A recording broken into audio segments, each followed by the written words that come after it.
नमस्कार दोस्तों, स्वागत है आप सभी का एग्जाम जीके में। आज का टॉपिक है मात्रक। मात्रक क्या होते हैं, मात्रक कितने प्रकार के होते हैं, मूल मात्रक क्या हैं, व्युत्पन्न मात्रक क्या हैं, इन सभी को एकदम बेसिक से समझने वाले हैं। तो वीडियो को अंत तक जरूर देखिएगा और वीडियो पसंद आए तो वीडियो को लाइक करके हमारे चैनल को सब्सक्राइब जरूर करिएगा। चलिए शुरू करते हैं। मात्रक क्या है? तो मात्रक राशियों को पूर्ण रूप से व्यक्त करने के लिए उसके किसी निश्चित परिमाण को जो नाम दिया जाता है उसे मात्रक कहते हैं। आसान भाषा में समझते हैं कि मात्रक किसी भौतिक राशि को मापने की एक मानक इकाई होती है। जैसे लंबाई मापने के लिए मीटर का प्रयोग किया जाता है, समय मापने के लिए सेकंड का और द्रव्यमान मापने के लिए किलोग्राम का। इन सभी को मात्रक कहा जाता है।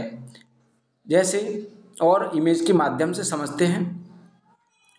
ये एक खेत है या फील्ड या मैदान है कोई, इसकी एक साइड को जो मापा जाएगा, जो एक साइड है उसे बोलते हैं लंबाई। लंबाई को किस में मापोगे? तो लंबाई को मीटर से मापा जाएगा। अगर लंबाई को मीटर से मापा जाएगा तो मीटर को इसका मात्रक कहेंगे, मीटर को लंबाई का मात्रक कहेंगे। और आगे समझते हैं मात्रक कितने प्रकार के होते हैं। तो मात्रक दो प्रकार के होते हैं। नंबर 1 मूल मात्रक और नंबर 2 व्युत्पन्न मात्रक। अब इसमें देखते हैं कि मूल मात्रक क्या होते हैं। तो मूल मात्रक यानी कि फंडामेंटल यूनिट, मूल राशियों को व्यक्त करने के लिए जिन मात्रकों का प्रयोग किया जाता है उन्हें मूल मात्रक कहते हैं। जैसे लंबाई को मीटर में मापते हैं, द्रव्यमान को किलोग्राम में मापते हैं, समय को सेकंड में। इस प्रकार से जो इन्हें मापने के लिए इस्तेमाल किए जाते हैं उन्हें मात्रक कहते हैं। यह मात्रक एक दूसरे से स्वतंत्र होते हैं। जैसे इन्हें एक दूसरे मात्रक को किसी भी मात्रक की आवश्यकता नहीं होती है। जैसे अगर लंबाई है तो लंबाई को मीटर में ही मापा जाएगा, ना कि मीटर को हटा के द्रव्यमान में मापने लगे या कुछ सेकंड में मापने लगे। इस प्रकार से यह एक दूसरे से एकदम स्वतंत्र होते हैं, इन्हें किसी भी मात्रक की जरूरत नहीं पड़ती है। 7 मूल राशियों के मात्रक मूल मात्रक कहलाते हैं। 7 मूल मात्रक कौन कौन से हैं देखते हैं और समझते हैं। 7 मूल मात्रक उनमें से पहला है मीटर, दूसरा सेकंड, तीसरा है किलोग्राम, चौथा केल्विन, पांचवा है एम्पियर, छठा कैंडिला, सातवां है मोल। ये 7 मात्रक जो होते हैं ये मूल मात्रक कहलाते हैं। अब समझते हैं कि इनकी आवश्यकता कब होती है, किन राशियों को मापने के लिए की जाती है, इनके संकेत क्या हैं। तो ये दिए रखी हैं भौतिक राशियाँ। जो लंबाई होती है, लंबाई को मापने के लिए मीटर की आवश्यकता होती है और इसका संकेत जो होता है वह एम होता है। मीटर का संकेत एम होता है। इसी प्रकार से समय मापने के लिए सेकंड की आवश्यकता होती है, इसका संकेत एस होता है। द्रव्यमान को किलोग्राम में मापा जाता है, इसका संकेत केजी होता है। ताप को केल्विन में मापा जाता है, जिसे के से व्यक्त करते हैं। विद्युत धारा का मात्रक एम्पियर होता है।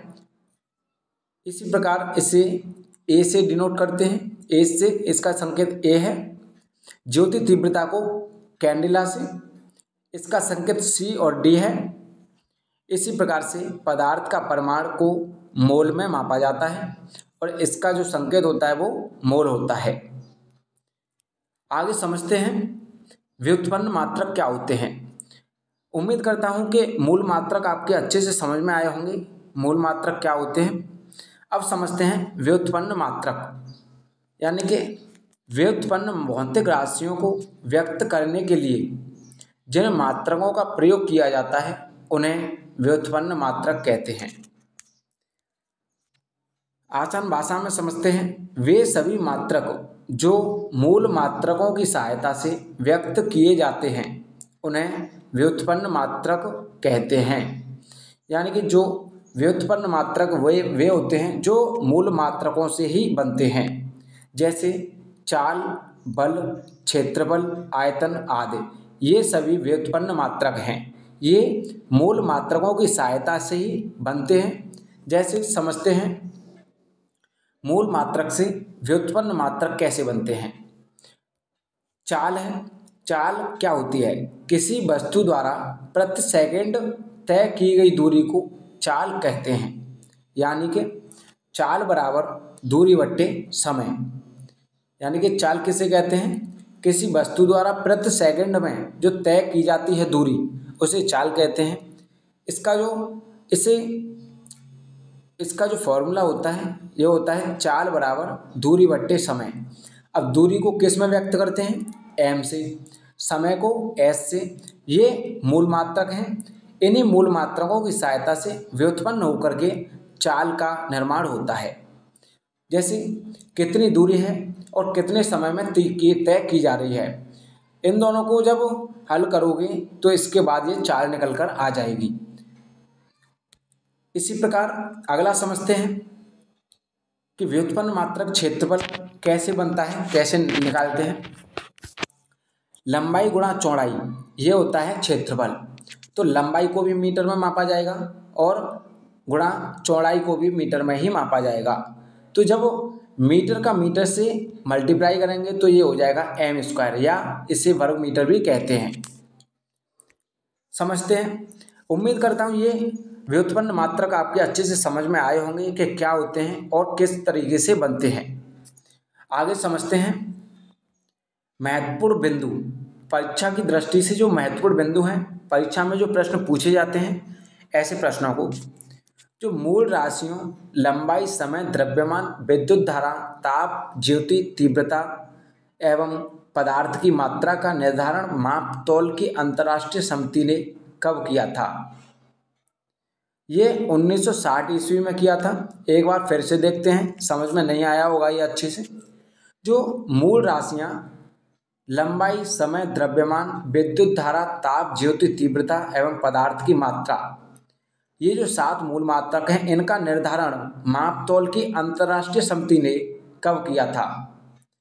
तो इसका जो निर्धारण किया था ये किया था 1960 ईस्वी में। याद रखिएगा। अगला है मूल मात्रकों की कुल संख्या कितनी है? तो मूल मात्रकों की कुल संख्या है 7, जिसमें आपको पहले समझा दिया गया है कि मूल मात्रक कौन कौन से होते हैं और 7 ही होते हैं। आगे समझते हैं अगला क्वेश्चन। पदार्थ की मात्रा का मूल राशि मोल अंतर्राष्ट्रीय समिति द्वारा कब स्वीकार किया गया? जो पदार्थ की मात्रा का मूल राशि है मोल, इसका अंतर्राष्ट्रीय समिति द्वारा स्वीकार कब किया गया? तो ये स्वीकार किया गया था 1971 ईस्वी में। याद रखिएगा। अगला क्वेश्चन बनता है एसआई पद्धति किस पद्धति का विस्तारित रूप है? तो इसका जो राइट आंसर हो जाएगा ये हो जाएगा एमकेएस पद्धति का। जो एसआई पद्धति है वह एमकेएस पद्धति का विस्तारित रूप है। अगला क्वेश्चन बनता है सीजीएस पद्धति का प्रचलन मुख्य रूप से कहाँ पर हुआ था? तो इसका राइट आंसर याद रखिएगा फ्रांस में। सीजीएस पद्धति का प्रचलन मुख्य रूप से फ्रांस में हुआ था। अगला क्वेश्चन बनता है किस पद्धति को ब्रिटिश पद्धति भी कहा जाता है? तो किस पद्धति को ब्रिटिश पद्धति भी कहा जाता है? एफपीएस पद्धति को। अगला क्वेश्चन बनता है मापतौल के अंतर्राष्ट्रीय कार्यकाल का मुख्यालय कहाँ पर है? तो इसका राइट आंसर याद रखिएगा सेवरेस में। ये आपका फ्रांस में ही पड़ता है। दोस्तों वीडियो पसंद आई हो तो वीडियो को लाइक कमेंट करके हमारे चैनल को सब्सक्राइब जरूर करिएगा, जिससे अगली वीडियो का नोटिफिकेशन आपके पास सबसे पहले पहुंच सके।